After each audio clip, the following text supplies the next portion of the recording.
What's up, citizens, and welcome back to the City Daily channel. And what a 7 days it's been! But we'll get to that, alright? So, in a week that dashed our hopes of being the first club to complete a quadruple, and all our deepest fears came to pass all at once, let's dissect this week at City. So, our week essentially started on Saturday with our FA Cup tie against Chelsea.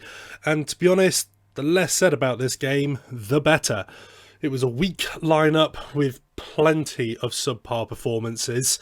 And to be honest, a well-deserved 1-0 loss for City here. Considering how we played, it was slow and limp and no one really seemed to be up for it. And it was quite upsetting. There's just no drive, no want at all to win the game. And ultimately, it scuppered our opportunity to do the impossible once again. And I've lost the opportunity to win £300, but less said about that, the better, thank you. Now, normally I follow the week in order, like a sensible person would do these reviews, but let's skip to last night and the Villa game. For reasons that will become clear in a second. We looked reinvigorated against Villa. The midfield with Rodri and Gundogan and Bernardo was just fantastic all game. And of course, Phil Foden looked incredible and was hugely influential for this game. He had a beautiful no-look goal that drew the tie, and then his corner led to the scoring of the second with a lovely cross from Bernardo and a nice little tapping header from Rodri, and back of the net it was. A well-deserved 2-1. Now, John Stones obviously had a shocker this game, but to be honest, with how he's been playing this season, I think we can just sort of let him get away with it this time. His opening seconds of the game, he obviously led to the first goal. The joint fastest goal, I think, in Premier League history it was, with John McGinn just sort of poking them ahead. It was upsetting, but obviously he then went on to get the red card as well. Sorry, I'm forgetting it. But he went on to get that red card. It was reckless. It was needless. In today's game, it's a red card. It did take a VAR review to get there, which I thought was slightly surprising. I thought it just would have been a red off the bat. But I'll be honest, I'll hold my hands up when we need to hold our hands up. That was definitely a red.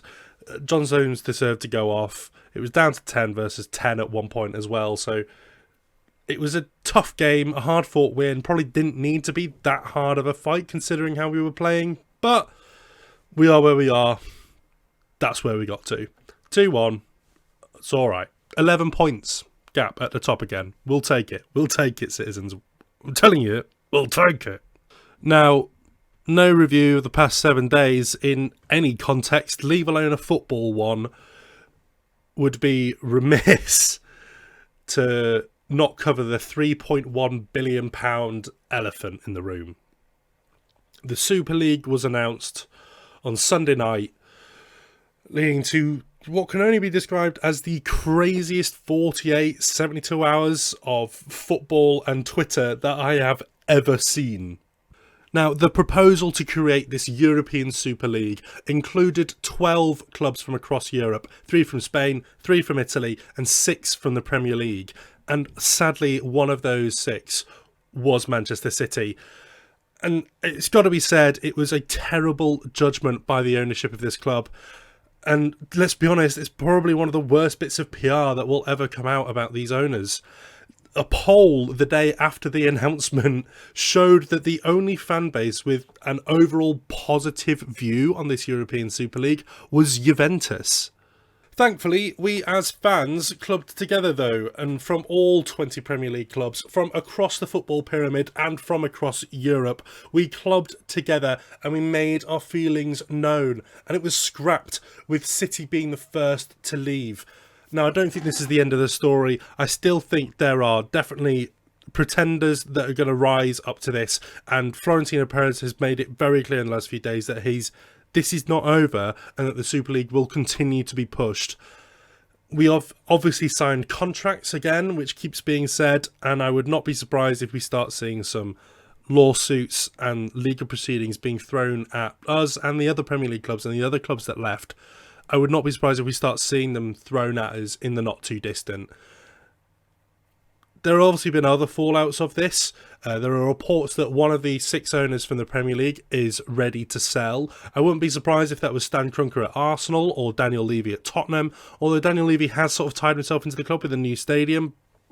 But given the reaction from the Tottenham fans especially, and the Arsenal fans especially, I wouldn't be surprised if it was one of those two.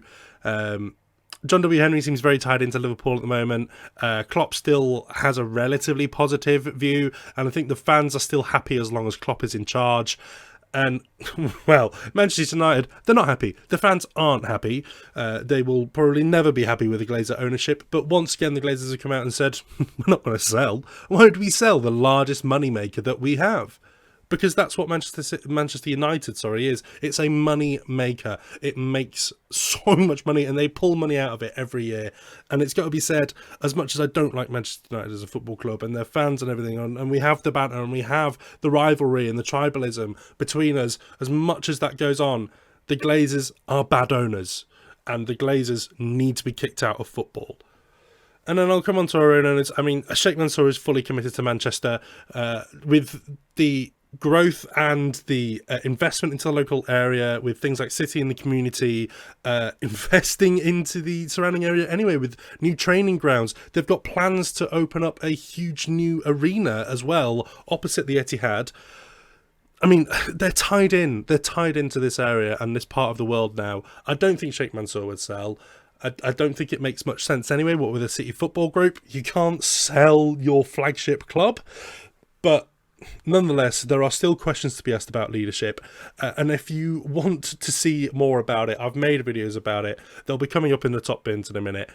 I've had the interview with Steve when it first came out, or with my owner, my current manager, Steve at City Daily. We had a quick chat about it when it was still all going on, and then obviously I made a video last night as well, all about the fallout and things. So if you want a bit more of a deep dive into it, there's your place. But make no mistakes, this was an attack on football. This was an attack on our clubs, an attack on us as fans. So, don't take this lying down, any of us. Anyway, that was the last 7 days in the Cityverse. Thanks for coming on the roller coaster of a 7 days it was with me. And I'll catch you all in the next 7 days. Thank you so much for watching. Thank you for being a part of this community. Thank you for subscribing if you do and if you have. Thank you for commenting if you do and if you have. And thank you for liking if you do and if you have. You mean the world. Thank you so much, citizens. And of course, up the Blues.